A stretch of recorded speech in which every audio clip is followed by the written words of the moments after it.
Alva Myrdal. Born on the January 31, 1902, died on the February 1, 1986, was a Swedish sociologist, diplomat and politician. She was a prominent leader of the disarmament movement. She, along with Alfonso García Robles, received the Nobel Peace Prize in 1982. She married Gunnar Myrdal in 1924. He received the Nobel Memorial Prize in Economic Sciences in 1974, making them the sixth ever married couple to have won Nobel Prizes. Even if the Nobel Memorial Prize in Economic Sciences is not actually a Nobel Prize, and the first to win independent of each other, versus a shared Nobel Prize by scientist spouses. Alva Myrdal was born in Uppsala and grew up as the first child of a modest family, the daughter of Albert Reimer, 1876 to 1943, and Loa Johnson, 1877 to 1943. She had four siblings: Ruth, 1904 to 1980, Folke, 1906 to 1977, May, 1909 to 1941, and Stig, 1912 to 1977. Her father was a socialist and modern liberal.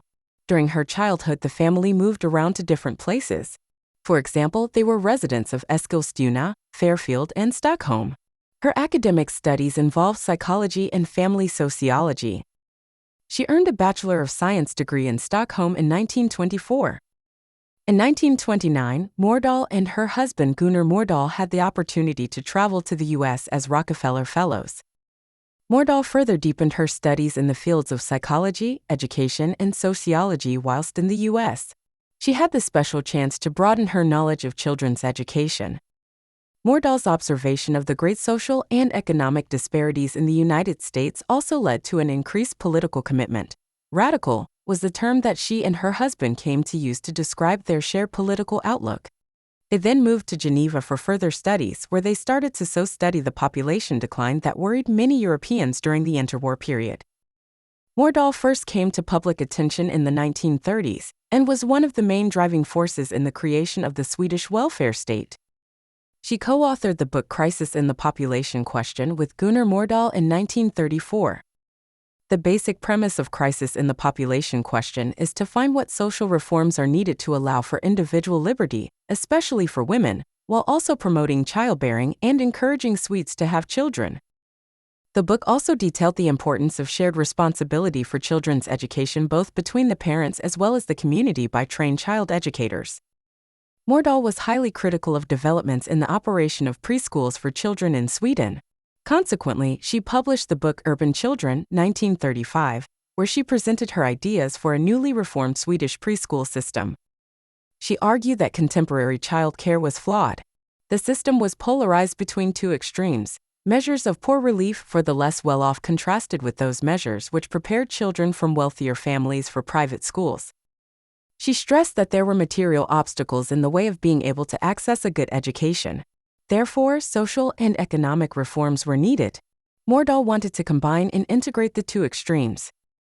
A year later, she was able to put her theory into practice, as she became director of the National Educational Seminar, which she co-founded in 1936. She personally worked there as a teacher and pedagogue by training preschool teachers.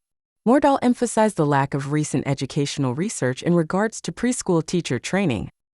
Her teaching tried to integrate the new discoveries in child psychology and education.